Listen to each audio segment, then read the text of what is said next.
Now your next chapter is the enemy. अब enemy से कौन से आरटीसीज आते हैं? एनिमी से भी 7-8 आरटीसीज बनते हैं। लाइक पहला आरटीसी, और ये हर बच्चा मिस करके जाता है, ध्यान ही नहीं देता। इन्वर्टेड कॉमा में लाइन है, those islands yonder, yonder means देखो, उन आइलैंड्स को देखो, they are stepping stones to the future of Japan. This statement was given by the father of Sadao to young Sadao. When Sadao was a kid, his father used to take him to the beach. From beach he used to show him the islands, and he used to tell his son that these islands will in future decide the future of Japan. ये island Japan की progress के लिए, Japan की growth में बहुत major role play करेंगे। और आज देखिए जापान की सारी जो बिजनेस एक्टिविटीज हैं वो उन्हीं आइलैंड पर होती है। बड़ी बड़ी फिशरीज हैं, बड़े बड़ी इंडस्ट्रीज हैं, उनके न्यूक्लियर रिएक्टर्स हैं उन आइलैंड्स पर। तो वो आइलैंड आज जापान के फ्यूचर के लिए बहुत मेजर रोल प्ले कर रहे हैं। यही बात सदाओ के फादर सदाओ को बताया करते थे, that these islands will play the role of stepping stone for the future of Japan. Next, by what luck he had found her in the most casual way. By what luck he had found her in the most casual way. Who found whom? किसको कौन मिली थी? Sadao found Hannah luckily in a most casual way at the house of the Professor Harley. Professor Harley के घर पर बड़ी casually मिली थी। Divine intervention था, because that day he was not feeling like going and attending the class. उस दिन वो class attend करने के मूड में ही नहीं था। पता नहीं भगवान की क्या कृपा हुई, क्या भगवान ने एक डिवाइन इंटरवेंशन किया कि that day even though he didn't want to go, he still went over there. He luckily got Hannah over there. He met Hannah. They had a love affair and they finally got married. तो हैना से मिलना is a chance meeting. It was a luck. It was some divine intervention. That's why हैना से मुलाकात हुई थी। अगला, those scars she murmured. Who is she and what scars is being talked about? Hannah. Hannah looked at the crimson colored or purple colored scars on the neck of the American soldier. और जब उसने उसके गले पर वो scars देखे, she asked her husband, उसने अपने हस्बैंड से पूछा, those scars, ये scars, ये क्या है डॉक्टर सदाओ?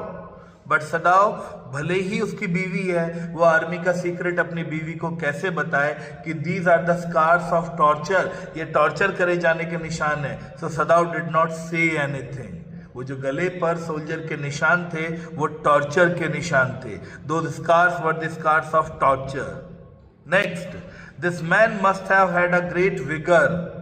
इस आदमी के अंदर बहुत विगर रहा होगा, बहुत ताकत रही होगी। Who is being talked over here, किसके अंदर विगर रही होगी, किसके अंदर ताकत रही होगी?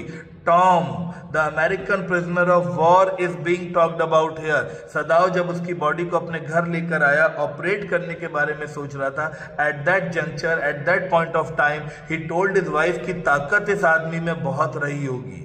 कॉन्सेंट्रेशन कैंप्स के टॉर्चर झेल लिए, ही फेस द सी, समुंदर झेल लिया, बुलेट वुंड झेल लिया, लॉस ऑफ ब्लड झेल लिया, पत्थरों से टकराकर बच गया। इतना होने के बाद भी अगर ये बचा हुआ है तो this man must have a lot of vigour, इसके अंदर बहुत ताकत रही होगी। अगला, ignorance of a human body is a surgeon's cardinal sin. ये बात डॉक्टर सदाओ को तब याद आई when he was searching the bullet inside the wound of that injured American prisoner. He was trying to search that out and suddenly his instrument hit something metallic and he felt the purest pleasure. जैसे उसके instrument ने किसी metallic चीज को hit किया, he felt the purest pleasure.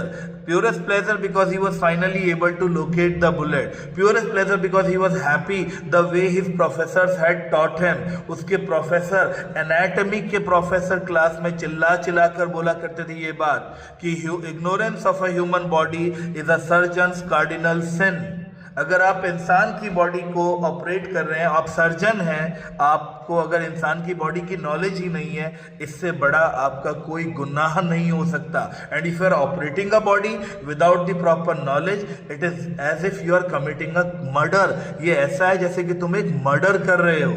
तो उस reference में ये बात कही गई है, ignorance of a human body is a surgeon's cardinal sin.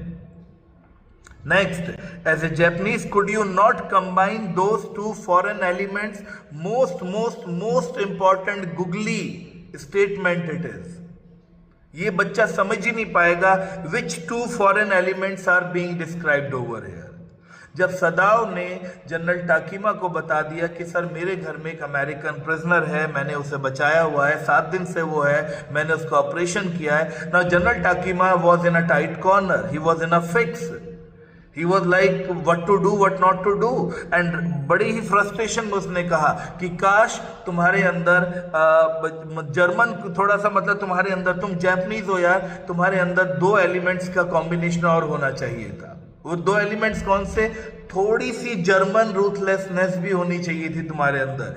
American सेंटिमेंटैलिटी तो इसलिए आ गई बिकॉज तुम अमेरिका से पढ़कर आए हो, तो तुम अमेरिका में इतने साल रहे, तो थोड़ा सा अमेरिकन सेंटिमेंटैलिटी का टच तो है तुम्हारी पर्सनैलिटी में. लेकिन थोड़ी सी अगर इसमें जर्मन रूथलेसनेस होती तो होता ये कि आज हम इस क्रूशियल सिचुएशन में होते ही ना.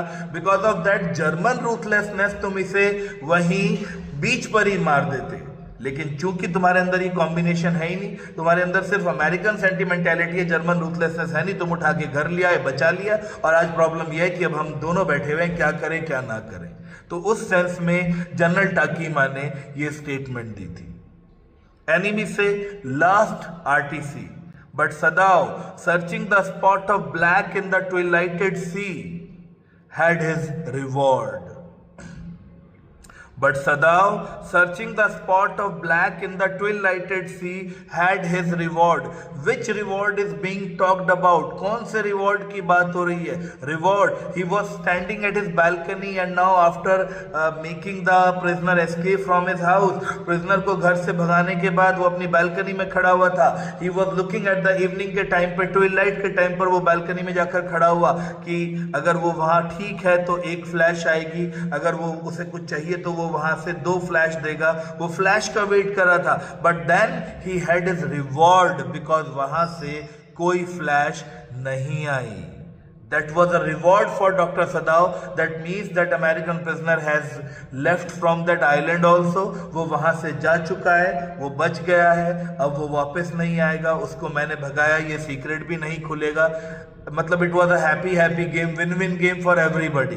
जनरल टाकीमा के लिए विन विन गेम था कि भाई उन्होंने असैसिन नहीं भिजवाया, मरवाया नहीं, ड्यूटी पूरी नहीं करी. वो भी विन विन गेम था कि वापस ही नहीं आएगा तो किसी को सीक्रेट पता ही नहीं चलेगा. डॉक्टर सदाव के लिए विन विन गेम था कि मैंने उसे भगवाया है, ये बात किसी को भी नहीं पता. That I made him escape, I help him in escaping, ये भी किसी को नहीं पता चला. That's why his that the not getting the flash is described as a reward over there. So I hope enemy के सारे आरटीसीज क्लियर हो गए आप लोगों को.